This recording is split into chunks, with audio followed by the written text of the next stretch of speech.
अस्सलाम वालेकुम जी, मैं हुमारी अली, आप देख रहे हैं मेरा चैनल। बात करेंगे डिलीवरी बॉय रईस के कत्ल के हवाले से। डिलीवरी बॉय की कातिला आमना, जो कि एक मक्कार लूमड़ी है, उसको गशी के दौरे पड़ रहे हैं। उसकी ज़मानत एक बार फिर से कैंसिल हो गई है। आमना और फरहान में लड़ाई जो है वो हर गुजरते दिन के साथ शिद्दत इख्तियार कर गई। सारी बरादरी सिर्फ और सिर्फ आमना को बचाने के चक्कर में पड़ी हुई है। फरहान का भाई मुल्क से बाहर, आमना को भी बाहर निकालो, मुतालबा जो है वो बढ़ने लगा। रईस की फैमिली को प्रेशराइज करना शुरू कर दिया है। रईस के वाले साहब तो पहले इस दुनिया से जा चुके हैं अपने बेटे के गम में। उनकी कब्र भी उनके बेटे के साथ ही बनाई गई। पाकिस्तान का अफसोसनाक जो रद्द अमल है वो ये है कि इंसान मर जाता है लेकिन उनके अपनों को, प्यारों को इंसाफ नहीं मिलता। तुम्हारा बेटा जो है वो नहीं रहा, बाप भी नहीं रहा। अब तुम लोगों को पैसों की ज़रूरत होगी तो हम मुंह मांगी कीमत देंगे, हम हर तरह से पैसे देंगे, हम हर तरह से फैसिलिटेट करेंगे। तुम्हारा बेटा वापस नहीं आ सकता। हमारी बेटी को जो है वो बाहर आने दो। उसके खिलाफ जो है जितने भी इल्ज़ाम है वापस ले लो और सारा का सारा इल्ज़ाम फरहान उसके शौहर पे लगा दो। रईस की फैमिली को जी एक बार फिर से बड़ी ऑफर करवा दी गई है। डिलीवरी बॉय की वालदा ने नया मुतालबा कर दिया। अफसोसनाक अफसोसनाक एक ऐसा अमल था जो कि इंसानियत भी जिससे घबरा जाए, शर्मा जाए, खौफजदा हो जाए। एक इंसान को जिंदा जला दिया। वो इंसान था जिसके साथ आप फिजिकल रिलेशन में थे, जिसके साथ 6 से 7 महीने से आप ताल्लुकात में थे, जिसके साथ आप घूमते थे, खाते थे, पीते थे, अय्याशी करते थे। और उसके बाद जब उस इंसान ने निकाह कर लिया, वो आपके साथ नहीं रहना चाहता था, आपकी हैसियत खुल गई, तो आमना जैसी मक्कार लूमड़ी ने अपने शौहर फरहान के साथ मिलकर जो है वो डिलीवरी बॉय को जिंदा जला दिया। उसकी आंख निकाल दी, प्लास से उसके नाजुक अज़ा को नोचा और उसके बाद उसको शाम की भट्टियां लाहौर में लेकर जाकर जिंदा जला दिया। रिग्रेट होना चाहिए था, लेकिन इन लोगों ने एक गंदी सी कहानी सुनाई कि जी गैरत के नाम पे कत्ल किया है। ये वो गैरत थी जो सिर्फ रईस के लिए थी और उस शख्स ने जिसकी गैरत जो एग्जैक्टली आमना थी, उसने उसके साथ मिलकर उसको कत्ल कर दिया, जिसको वो खुद अपने घर में अपनी मर्जी से घुसाती थी। झूठ बोल के बुलाया कि मेरी शादी नहीं हुई, मैं तुमसे शादी करूंगी। बड़ी तकलीफ दे सिचुएशन है कि रईस को इन्होंने बड़ी ही तकलीफ दे मौत दी। उसके बाद उसकी फैमिली जो है उसको इंसाफ मिल जाना चाहिए था। मीडिया पे सब कुछ आया, लेकिन एक बार फिर से मैं कहूंगी कि पुलिस ने जिस तरह से चालान पेश किया, पुलिस ने जिस तरह से फैसिलिटेट किया, पंजाब की पुलिस ने जिस तरह से आमना और फरहान के इंटरव्यूज करवाए, बड़ी ही तकलीफ दे सिचुएशन थी। बहुत ही तकलीफ का मकाम है कि कातिलों को जो है वो हीरोज बनाकर पेश करने की कोशिश की और उसके बाद वो मकार लूमड़ी की गंदी जुबान बेगैरतों की तरह वो डिफेंड कर रही थी एक कत्ल को। उसके बाद जी वालिद का इंतकाल हुआ। वो इंसाफ की राह तकता रहा। उसको लगता था कि जी उसके बेटे को बहुत जल्द इंसाफ मिल जाएगा, लेकिन ऐसा नहीं हुआ।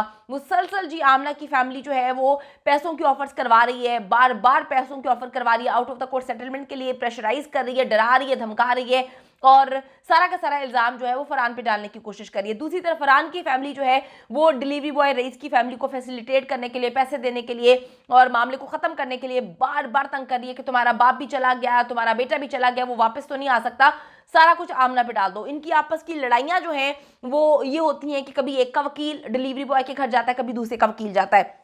मैं आपको बताती चलूं कि आमना की जमानत जो एक बार फिर से कैंसिल हो गई है। दूसरी तरफ रईस की जो वालिद है, उनकी वफात के बाद वालदा की तबीयत भी नासाज है, बहुत ज़्यादा तकलीफ में है। किसी का बेटा जिंदा जला दिया जाए, किसी के बेटे को अजियतनाक मौत दी जाए, आप अपने बेटे का आखिरी बार दीदार भी ना कर पाएं, आप अपने बेटे को आखिरी बार देख भी ना पाएं, इससे ज़्यादा तकलीफ दे चीज़ क्या हो सकती है। उसकी मेडिकल रिपोर्ट सामने आई, उसकी बॉडी की हालत भाई ने देखी, भाई इतने अरसे तक ट्रॉमा में रहा और ये इतनी झूठी फैमिली है, इतने मक्कार लोग हैं कि इन्होंने मुद्दई भाई पर ही जो है वो इल्जामात लगा दिए कि इन्होंने ही कत्ल किया होगा। वालदा की तबीयत काफ़ी ज़्यादा ख़राब है, लेकिन वो किसी सूरत जो है सुलह करने के लिए तैयार नहीं है। वो कहते हैं कि हम इंसाफ की राह तक रहें। पाकिस्तान जैसे मुल्क में हम इंसाफ के लिए आवाज़ उठा सकते हैं, लेकिन हम जानते हैं कि हाल क्या होता है। नूर मुकद्दम के दरिंदे कातिल को ट्रायल कोर्ट से सजाए मौत हो चुकी है।